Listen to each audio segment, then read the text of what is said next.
Un vent de fraîcheur. Voilà, regardez le lac d'Annecy comme c'est beau. Si vous ne connaissez pas la région, ça s'appelle la Savoie et la Haute-Savoie, Savoie-Mont-Blanc. Toujours aussi beau quand on voit tout ça. Regardez-moi ce lac, c'est tellement beau. J'espère que vous allez bien. On va cette semaine décliner avec Camille Copin qui a préparé l'ensemble de cette semaine des nouveaux concepts, des concepts à la mode, un vent de fraîcheur dans ces restaurants, magasins, concept store, bref, pour être à la mode, ça se passe ici, dans la place de l'info. Comment ça va Thierry? Bien, bien. Assez bizarre ce week-end, hein. Samedi, on s'est presque cru au mois de juillet. L'hiver Midi, est ouais. arrivé dans la nuit. Ouais.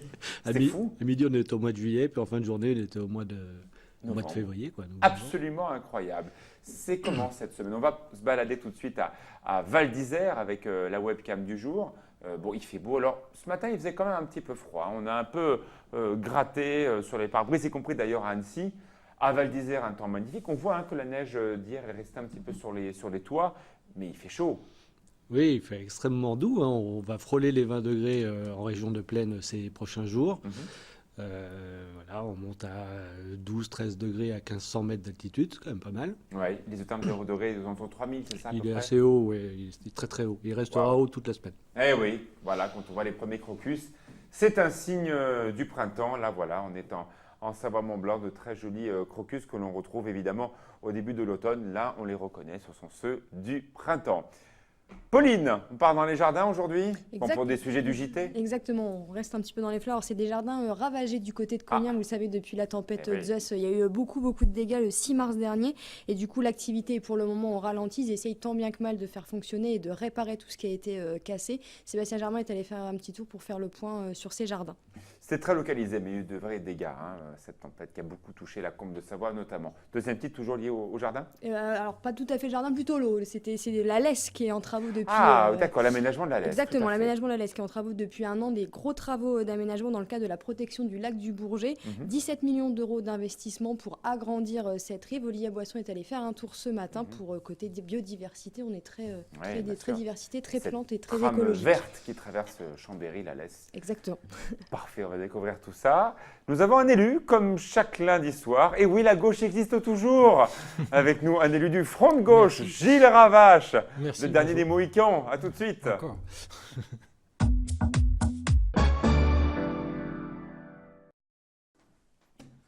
Oh bah, je vous taquine, mais c'est vrai qu'on a plutôt l'habitude d'avoir des élus de droite sur ce plateau parce qu'il y a beaucoup plus d'élus de droite, département, région, commune, mais il y a encore une gauche. D'autant plus que sur le plan national, El Mélenchon est très fort, Très haut. très très fort. Mais Sûrement- c'est fou, sûrement incroyable. Non, mais c'est vrai. Si la, S'il si la continue, il gauche, va passer devant Fillon. c'est pas impossible. Si la gauche doit sortir renforcée de cette élection, c'est Mélenchon, c'est sûr. Allez, on va mettre votre... c'est quoi? C'est votre maître spirituel, votre gourou, Jean-Luc Mélenchon? Non. C'est Non. mon candidat à l'élection présidentielle. Bon, quand on le regarde, on dirait un peu mon prof de théâtre en quatrième. Il nous fait marrer dans les débats, c'est sûr. On pense tout de suite à Georges Marchais. Il a une faconde, c'est un ténor, c'est un tribun. Ouais, mais vous savez, Georges Marchais, c'est celui avec lequel j'ai commencé à m'engager en politique. Donc vous n'allez pas me choquer en disant ça. Ouais. Mais aujourd'hui, les choses ont changé. Les Mais c'est vrai, quand on ne l'écoute, sont pas quand on voit des acharnés. jeunes élus comme Hamon, quand on voit des gens même comme Macron qui sont un peu coincés aux entournures, il arrive, c'est une bête de scène. Est-ce que c'est pas ça qui fait aujourd'hui autant de scores, plutôt que son discours ou son programme Non, qu'on mais ne je connaît crois pas. pas ni les uns ni les Non, autres? bien sûr, il faut qu'il y ait un candidat qui donne envie. Donc Jean-Luc Mélenchon, il a ce dynamisme, cette personnalité C'est presque forte. un peu théâtral. Il y a un moment, Mais- on se dit, bon, ça suffit. Oui, ça fait partie du... Lundi soir sur TF1, c'était un spectacle, c'était un show. Vous trouvez? Oui. Moi, je pense que des questions essentielles ont été portées, à tel point d'ailleurs que c'est des idées de gauche qui ont été mises au débat. Et je trouve que c'est ça qui est sain. Est-ce qu'on parle d'augmentation des salaires, de protection sociale? La gauche, c'est lui maintenant. C'est le candidat qu'aujourd'hui la gauche a à disposition pour essayer de faire entendre qu'on veut faire autre chose, y compris autre chose que ce qui s'est fait ces 5 dernières années. Et avec Jean-Luc Mélenchon, il y a une dynamique qui est déjà à l'œuvre. Donc je pense que dans les... Un tout petit mot. Vous l'avez trouvé comment, 400. Macron? assez inquiétant, Inquiétant. oui. Il n'y a rien à prendre chez lui, alors qu'il a été quand même le directeur de cabinet de François Hollande. Donc, assez logiquement, c'est aussi quelqu'un de gauche. Il faudrait qu'il l'affirme. Pour l'instant, il dit tout le contraire. Et quand on propose un certain nombre des choses qu'il propose, y compris de financer la sécurité sociale autrement que par la cotisation, on met en cause la sécurité sociale. Donc ça n'est pas la gauche, ça. La gauche, elle propose de financer la sécurité sociale. Quelques visages. Alors, c'était aussi dans l'actualité ce week-end, une photo qui a fait le tour du monde. C'est très rare qu'un président de la République en exercice reçoivent une candidate, en l'occurrence aux élections présidentielles, Marine Le Pen, face à Vladimir Poutine. Votre regard sur cette photo qui a marqué la presse de ce week-end? Pas face, côte à côte. Oui. Oui, côte à côte. Oui. Oui. Vous en pensez quoi? Je ne sais pas qu'est-ce qu'elle est allée chercher là. Et Est-ce pourtant, qu'elle est allée chercher une... vous êtes un des personnages du Parti communiste français, devenu en l'occurrence Front de gauche. On serait moins étonné de voir un leader de votre parti à côté d'un personnage russe important. Là, c'est le Front National et pas le Parti communiste. La Russie est un des pays forts du continent, y compris européen, donc qu'on s'intéresse à ce qui se passe dans la Russie, c'est intéressant.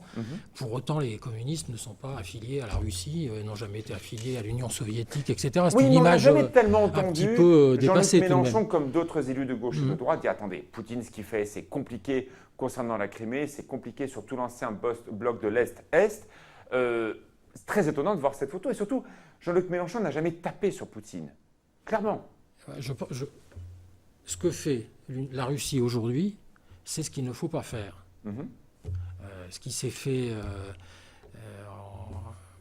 en prenant la Crimée, ce qui s'est fait, y compris auparavant en Tchétchénie, c'est utiliser les armes pour résoudre des questions diplomatiques. On va voir une photo de Vladimir Poutine. Ce que fait la Russie, c'est stratège, un personnage d'une rare intelligence. C'est la politique vieillotte. On prend les armes pour régler les conflits. C'est pas comme ça qu'on réglera le moindre conflit international aujourd'hui. C'est par la négociation, c'est par les discussions internationales, comme elles sont ouvertes aujourd'hui, là, depuis aujourd'hui, vous le savez sans doute, pour mettre fin à la présence des armes nucléaires sur la planète. Enfin, est-ce que la France joue dans à ça? l'histoire, je sais que vous aimez l'histoire, c'est un ancien membre du KGB. Je vais avoir un autre visage que vous connaissez, c'est celui évidemment de c'est qui? Oui, de Staline, oui. Vous me rappelez qui c'est? Bon, assez logiquement, c'est plutôt des idées qui sont proches d'une ancienne base qu'avait fait, en l'occurrence Lénine, et proche du fondement des communistes. Là, on a l'impression que la Russie est passée du tout à tout. Exactement. Et pour les mêmes raisons.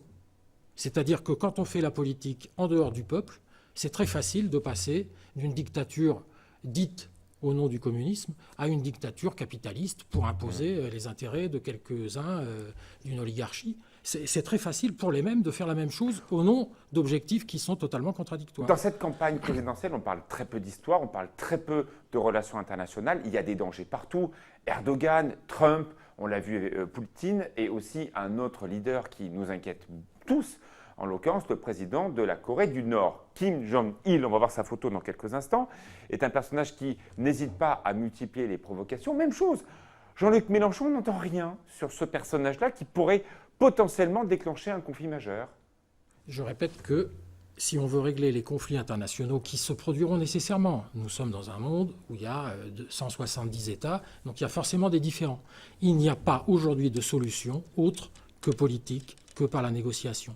Et que des personnages de ce type prétendent s'armer, voire s'armer avec les armes nucléaires, c'est un autre temps.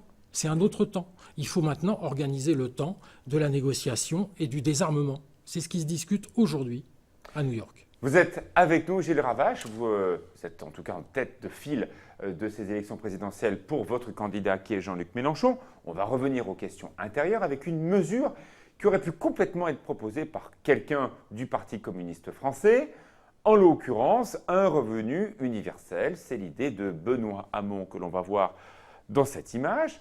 Alors, je ne comprends pas comment il soit aujourd'hui autant critiqué par Jean-Luc Mélenchon, alors que son idée pourrait complètement faire partie de votre programme. Son idée phare, le revenu universel. Le revenu universel, il part d'une question réelle. C'est une bonne idée en tout cas pour vous. Attendez, il part d'une question.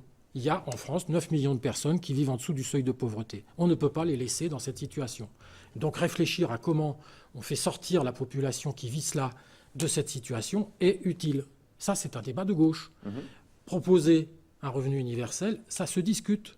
Est-ce qu'il n'est pas préférable d'augmenter les salaires, d'assurer la possibilité d'accès à l'emploi à tous, et donc de créer des emplois par millions, pour la transition énergétique, pour la transition Oui, mais industrielle, etc. on sent Jean-Luc Mélenchon donc- assez dur avec Benoît Hamon, alors que si on revient à la dernière élection présidentielle, on avait le même cas de figure avec un François Hollande qui était bien plus à droite que les idées proposées par Benoît Hamon, qui est clairement de l'aile gauche. Il manque quoi pour faire une union des forces de gauche?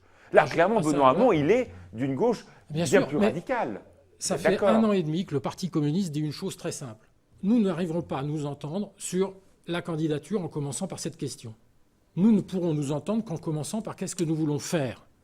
Augmenter les salaires, développer le service public, C'est qu'une question d'ordre, protéger alors, la pour sécurité sociale. Si nous nous mettons d'accord sur un pacte d'engagement commun, Enfin, il faudra pour- peut-être un peu accélérer, parce que répondre- l'élection présidentielle, c'est dans 29 jours. ça fait hein. 1 an et demi que nous le disons. Nous Ouais. en sommes aujourd'hui au fait qu'il y a plusieurs candidats de gauche, au moins 2, et que par voie de conséquence, il y en aura En 2. tout cas, pour l'instant, votre candidat Et- de cœur, et donc- Jean-Luc Mélenchon, et votre et oui. candidat de pseudo-cœur, Benoît Hamon, ils ne sont pas du tout au deuxième tour. Pour l'instant, ça Et part j'observe plutôt que, pour un par exemple, Fillon-Le Pen Non, ou mais un attendez, Fillon, pardon, j'observe- un Le Pen-Fillon, oui, ou effectivement, un J'observe Le que, Pen-Macron. excepté Jean-Luc Mélenchon, personne ne propose d'augmenter les salaires. Bon, Personne. alors, un personnage que vous connaissez bien l'histoire du Parti communiste français, et un de ses membres soutient Emmanuel Macron, Robert Rue. Pourquoi? Ah, faudrait lui demander à lui. Mais vous en pensez quoi, vous, votre avis à vous? Ah, moi, ça me laisse pour toi. Pourquoi? Mais Robert Rue a quitté le Parti communiste il y a plus de 10 ans. Oui, enfin, Donc chacun bon, après c'est a des ses- comptes, des convictions. Chacun a ses- non, mais Vous, vous chacun êtes après a salarié son du Parti parcours. communiste, vous n'êtes Mais- plus élu aujourd'hui en tant que tel dans Oui, mais la moi, je suis région responsable notamment. du Parti Mais vous communiste, avez donc comme je idée, parle vous avez une de ce- affection pour cet homme qui a Ah, défendu vos- je vous avoue que je ne comprends pas. Il faudrait lui demander à lui quel est ce parcours qui conduit à quitter l'orientation de s'attaquer au monde du capitalisme pour s'associer à quelqu'un qui en est un des défenseurs dans le C'est quand climat même pas un actuel. clivage que vous nous ressortez des années 50-60. C'est fini, ça, le bloc de l'Est, et le capitalisme contre les forces du Ah, progrès, du social. vous savez, les fortunes en France ont augmenté de 21% l'an dernier. Est-ce que c'est vraiment Est-ce un que vous drame? savez ça? Est-ce que c'est vraiment un drame, Oui. ça? Si je propose d'augmenter le SMIC de 21%, qu'est-ce qu'on va me répondre? C'est pas possible. Alors pourquoi ça serait possible et augmenter le SMIC, ça ne serait pas possible? Ça, c'est un choix politique. Moi, je suis du côté du choix, payer le travail dignement et faire en sorte que tout le monde gagne sa vie par son travail. C'est ça, la société que nous voulons. Et le capitalisme ne le permet plus, clairement. Dernier visage que l'on va voir dans cette première partie. Alors on voit un Jean-Luc Mélenchon aux allures vertes depuis quelques jours, une mode, là, je ne sais pas ce qui lui prend. Depuis quelques jours, il parle d'écologie à tout va, alors qu'il n'en avait jamais parlé auparavant. Et quand même, on entend Yannick Jadot et aussi François de Rugy, qui a rejoint Emmanuel Macron, un peu pantois, parce que très clairement, les idées vertes de Jean-Luc Mélenchon, elles sont pour certaines intéressantes, c'est sûr, mais elles arrivent comme ça en fin de campagne. Est-ce qu'il est vraiment sincère sur l'écologie, Jean-Luc Mélenchon? Clairement. Là, je vous invite à relire le projet La France en commun du Parti communiste, le projet de Jean-Luc Mélenchon, et vous verrez que ça ne vient pas d'hier. Vous voulez qu'on attaque dedans? Oui. Allons-y, le nucléaire. Vous savez très bien que cette idée-là, il est tout à fait étonnant. D'un côté, il défend un parc nucléaire, et de l'autre côté, il force tout le monde à aller sur des énergies alternatives. Oui. Vous savez très bien qu'on ne peut pas faire les deux choses en même temps. C'est ou l'un ou l'autre. On fait quoi? Pourquoi On fait quoi? Pourquoi Eh, parce qu'aujourd'hui, Pourquoi vous dites EDF est ça une situation absolument épouvantable. La société est complètement Nous, aujourd'hui a- endettée. nous avons aujourd'hui, pour répondre aux besoins énergétiques de l'avenir et du moment, la nécessité de faire droit à l'énergie. Pour faire droit à l'énergie, il faut un service public. Pour l'instant, Et à on sent partir- que votre attendez, parti, il faut c'est un Monsieur service Plus, public. Non, mais non, on ne sait non. pas qui va payer addition. C'est bien sympathique tout ça, mais pour l'instant, qui va payer? On ne sait pas. Nous avons l'énergie électrique la moins chère d'Europe, Parce qu'elle est nucléaire. en particulier. Ah bah oui. Et donc, nous avons à réfléchir pour que cette part du nucléaire dans la production d'électricité se réduise. Parce qu'il faut utiliser les énergies renouvelables, etc. Et que pendant une longue période, nous allons utiliser le nucléaire parce que c'est un moyen de ne pas produire de gaz à effet de serre. Et c'est le moyen Le dont nous constat, avons, oui, mais la solution, que elle est nous où? avons à notre disposition. La Et solution, donc, elle est où? il faut un service public de l'énergie pour faire droit à l'énergie à tous et que dans ce service public de l'énergie, nous discutions de comment nous produisons l'énergie électrique en particulier. Bien. Du De la débat, même du manière, débat. non, non, de Vous la restez même avec moi? manière, Je vous refais juste la j'ajoute météo. une chose, Allez-y. et tout ce qui est pétrolier, Oui. moi je suis pour nationaliser tout ce qui est production pétrolière, pour avoir la maîtrise de l'usage d'une énergie dangereuse, puisqu'elle produit des gaz à effet de serre. Gilles Et Ravache donc- est notre invité. Vous restez avec nous, la météo, Thierry Paulme.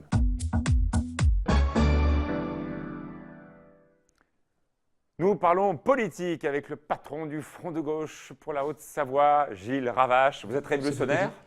Oui, oui. Oui, Oui, bon, restez avec nous. La météo, Thierry Paulme demain.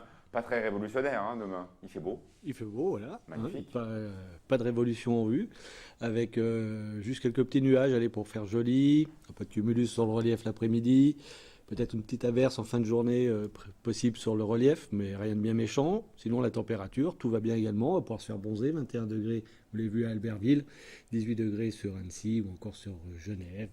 Voilà, c'est le printemps qui s'installe. Ouais, enfin bon, seul problème, c'est qu'on sort d'un hiver qui est quand même très sec. Là, je vois un début de printemps qui commence à devenir là aussi sec. On en est où dans les ressources d'eau? On est, non, le mois de mars est terminé, on sera déficitaire en mars. Ouais. On a été déficitaire sur les mois précédents. Donc déficit plus déficit, ça n'a jamais fait du bénéfice. Ouais. Donc voilà. On fera un point cette semaine quand même, parce que je me souviens des appels à la préfecture, c'était au mois de février. Attention à la consommation d'eau. Là, il n'y a pas d'eau, il n'y a pas de pluie, il n'y a rien du tout pour l'instant. Alors si, le week-end prochain sera bien arrosé. D'accord, bon, déjà ça. Donc c'est déjà ça. Bon. Il faut Alors, une période. Restrictions.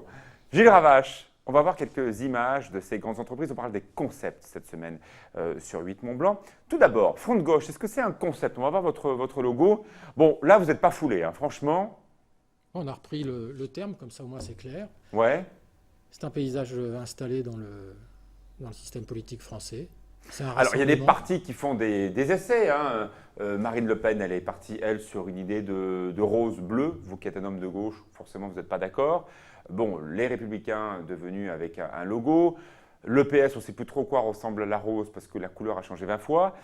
Vous, Front de gauche, bon, c'est moderne comme valeur de communication. Ah ça, c'est à vous d'en juger, je ne suis pas un spécialiste. Ce que je Ah peux non, vous pas dire, la c'est que question. ça dit les deux choses qui sont importantes. Mais ça dit Front. quoi? Front, oui. Oui, On comme fait Front front National, pareil. collectivement. Ouais. Collectivement. Le Front de gauche est composé de citoyens qui ne sont adhérents d'aucun parti, de plusieurs partis politiques qui sont associés pour le constituer. Mais on a un peu De gauche, l'impression parce que votre les idées de logo et le gauche, elles sont discours, contestées il dans notre retient tout société. sur une seule personne qui est en l'occurrence la tête de Jean-Luc Mélenchon. Non, mais ça tient au fait qu'il y a une élection C'est présidentielle. comme moi dans mon restaurant, si j'ai un super chef de cuisine, j'ai intérêt à le garder parce que s'il s'en va, eh ben, ma cuisine, plus personne ne la tient. Oui, mais Vous, c'est un peu pareil. Non. Demain matin, imaginons, il est président de la République. Mais vous avez 30 parlementaires du Front de gauche Mais actuellement. on ne les connaît pas, on ne les mais entend pas.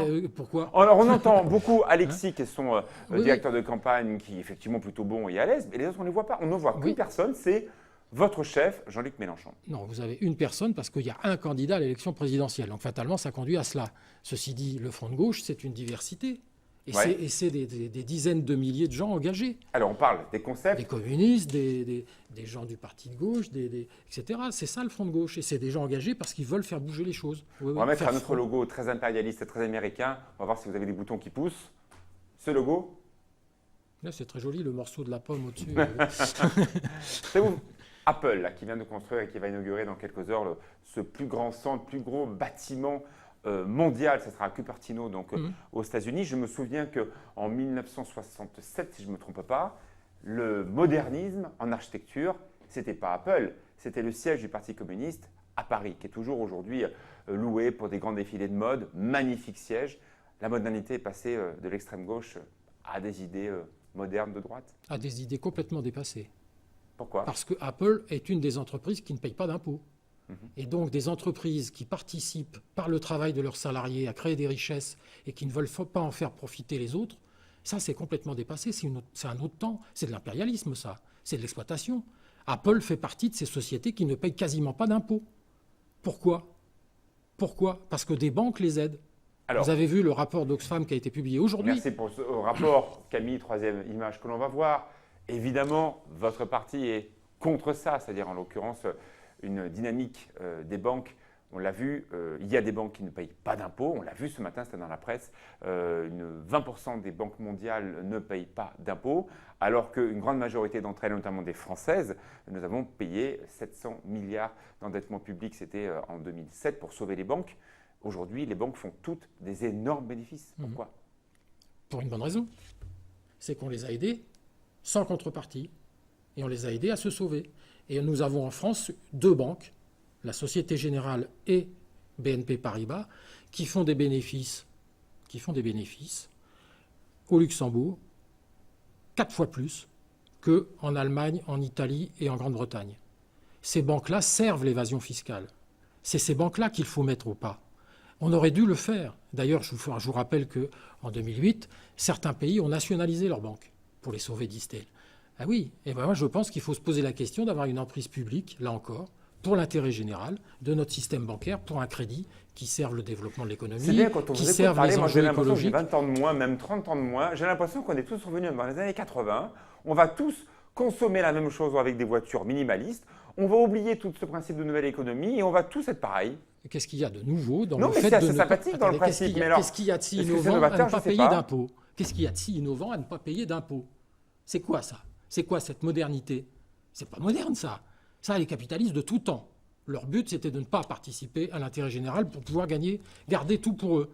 Et qu'on leur a imposé, au fur et à mesure, pendant des décennies, de payer des cotisations sociales, de payer des impôts là où ils produisent de la richesse par le travail de leurs salariés.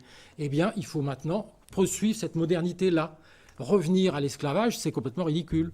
Gilles Ravache est notre invité, voilà, invité de Front de Gauche. Jean-Luc Mélenchon, qui pourrait peut-être cette semaine passer 3e dans le classement, en tout cas selon les différents sondages. Merci Thierry, merci beaucoup Monsieur Ravache. Tout de suite, le journal présenté par Pauline Courceau. On se retrouve tout au long de la semaine pour voir les jolis concepts de printemps.